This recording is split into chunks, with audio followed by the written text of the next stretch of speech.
ਤੇਰੀ ਮੇਰੀ ਕੀ ਹੁੰਦੀ ਏ, ਤੇਰੀ ਮੇਰੀ ਕੀ ਹੁੰਦੀ ਏ, ਧੀ ਤੇ ਸਭ ਦੀ ਧੀ ਹੁੰਦੀ ਏ।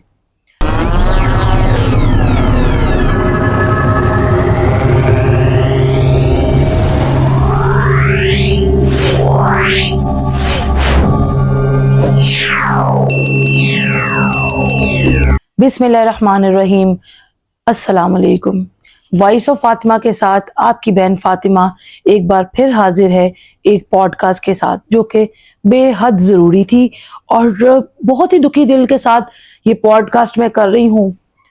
3 दिन पहले मैंने सोचा कि मैं इसके बारे में बात करूँ, और जिसको कहते हैं ना, दिल न माना और आवाज़ कांप रही है, रूह रो रही है। आप लोगों ने बहुत सी खबरें रोज़ाना सुनते होंगे। एक खबर आपने और भी सुनी होगी, वो खबर है डॉक्टर ममिता। सरहद पार बैठी हमारी सबकी बेटी, हवा की बेटी डॉक्टर ममिता। एक डॉक्टर जब 36 घंटे काम करती है, 36 घंटे के बाद उस एक भरे हुए अस्पताल में 7 लोग उसका रेप करते हैं, और रेप भी ऐसा, उसको तशद्दुद ज़दा लाश बना के फेंक दिया जाता है। एक डॉक्टर जो अपनी ड्यूटी से वापस आती है तो अपने माँ बाप को रात 12 बजे फोन करके बताती है कि मैं ठीक हूं, आप लोग सो जाएं। और जिसके माँ बाप ये सोच के सो जाते होंगे कि उनकी बेटी ड्यूटी दे रही है, लेकिन अनफॉर्चुनेटली उस बच्ची के साथ उस रात क्या हुआ, अगर उसकी माँ वहां होती तो शायद ये सब देखने से पहले ही मर जाती। एक बच्ची जब डॉक्टर बनती है ना, तो उसके साथ एक पूरी फैमिली सफर करती है। कितने साल? पहले स्कूल के 12 साल, उसके बाद कॉलेज टाइम, फिर उसके बाद नीट के पेपर्स होते हैं इंडिया में, और पाकिस्तान में होते हैं एमडी कैट के पेपर्स।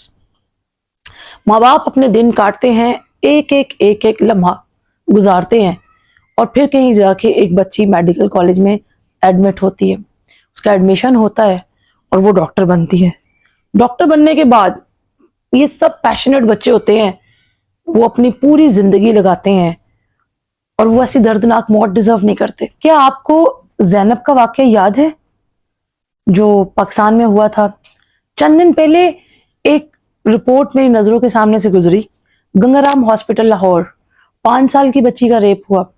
बहुत से ऐसे वाकयात हैं जिनमें माँ बाप अपनी इज्जत और शर्म का लिहाज करते हुए रिपोर्ट ही नहीं कराते। बात मैं कर रही थी एक डॉक्टर की, कि एक डॉक्टर की जिंदगी और एक डॉक्टर का फर्ज, और उसके बाद उस डॉक्टर की दर्दनाक मौत। उसकी कोई हड्डी सलामत नहीं थी। उस बच्ची की आंखों में कंकरियां डाली गईं, उस बच्ची को सजा मिली। आप इस बात पे बिलीव कर सकते हैं? एक भरा पूरा हॉस्पिटल और किसी को आवाज ही नहीं गई कि एक कमरे में उसके साथ क्या हो रहा है। 7 लोगों ने मिलकर एक बच्ची का इस तरीके से जिनसी इस्तेहलाल किया कि मैं बयान नहीं कर सकती, मेरी जुबान बयान ही नहीं कर सकती उसको। हड्डियां तोड़ दी गई, प्राइवेट पार्ट की ऐसी बुरी हालत थी कि अस्तगफिरुल्लाह।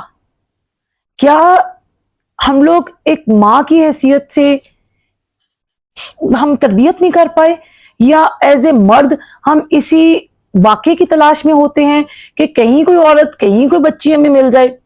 क्या हम मुआशी तौर पे हम इतने गिर चुके हैं कि हम लोग को एहसास ही नहीं है कि हम क्या कर रहे हैं, हम किस दरिंदगी का शिकार हैं? दुख सदे अफसोस, इससे ज्यादा मैं कुछ नहीं कह सकती। वो बच्ची क्या कर रही थी? वो बच्ची इंतकाम की भेंट चढ़ी है। उसको नाम दे दिया गया है कि जी फलां बंदे ने रेप कर दिया, जी वो मूवी देख के आया, वो ये किया, वो किया। बट सच ये है कि वो हॉस्पिटल जिनसी आज़ा, इंसानी आज़ा की स्मगलिंग में मुब्तला था, और वो बच्ची वहां से डाटा इकट्ठा कर रही थी, और वो बहुत जल्दी शवाहिद सामने लाने वाली थी कि ये वो शवाहिद है जिनकी बेस पे उस हॉस्पिटल और उस पे पता नहीं क्या क्या गुजर जाता उन पे। बुल्ले शाह असी मुर्दे वेखे, बुल्ले शाह असी मुर्दे वेखे, खांदे पींदे तुरदे वेखे। तो ये मिसाल मैं दूंगी हम अपने बारे में।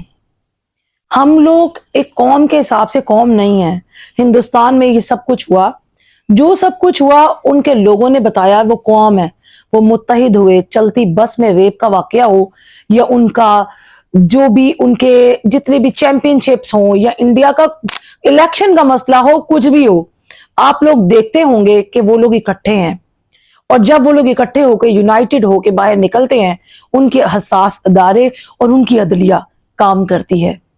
اور اگر ہم اپنے ملک کے لیے بات کریں تو چند دن پہلے میں نے ایک پوڈ کاسٹ کی تھی، ایک بچی اپنے سسرال کے اندر پنکھے سے لٹک گئی، مر گئی، اس کا کیس ابھی تک حل نہیں ہو سکا، ثبوت ہی نہیں مل رہے، سب پتہ نہیں کس طرح کے ہم لوگوں کو ثبوت چاہیے، اور ہمیں کتنی زینب قربان کرنی پڑے گی، ہمیں کتنی بچیاں قربان کرنی پڑیں گی، ہمیں کیا کیا قربان کرنا پڑے گا، یہی سمجھ سے باہر ہے۔ تیسری بات جو بہت ہی ضروری ہے وہ یہ ہے کہ کچھ کیسز کی ایف آئی آر زمین پہ نہیں ہوتی، کچھ کیسز کی ایف آئی آر زمین پہ نہیں ہوتی، وہ سیدھا اوپر کٹتی ہے، اور یہ ایف آئی آر بھی سیدھا اوپر ہی کٹی ہے۔ اور بس آخر میں ایک بات کہنا چاہوں گی، صرف اب جو کیے ہو داتا ایسا نہ کیجیو، اب جو کیے ہو داتا ایسا نہ کیجیو، اگلے جنم موہے بٹیا نہ کیجیو۔ میں ڈاکٹر مومیتا پرسنلی تمام ان بیٹیوں کے آگے شرمندہ ہوں، اور اپنے بلاگ کا اختتام اسی دعا سے کروں گی، اللہ تعالیٰ ہماری بچیوں کو، ہماری بہنوں کو، ہماری بیٹیوں کو ایسے تمام درندوں سے محفوظ رکھے۔ اسی دعا کے ساتھ اختتام کریں گے، اور بہت بھاری دل کے ساتھ اس ویڈیو کو ختم کر رہی ہوں۔ اپنا ڈھیر و ڈھیر خیال رکھیے گا، اسٹے ٹیون، ٹیک کیئر، اللہ حافظ۔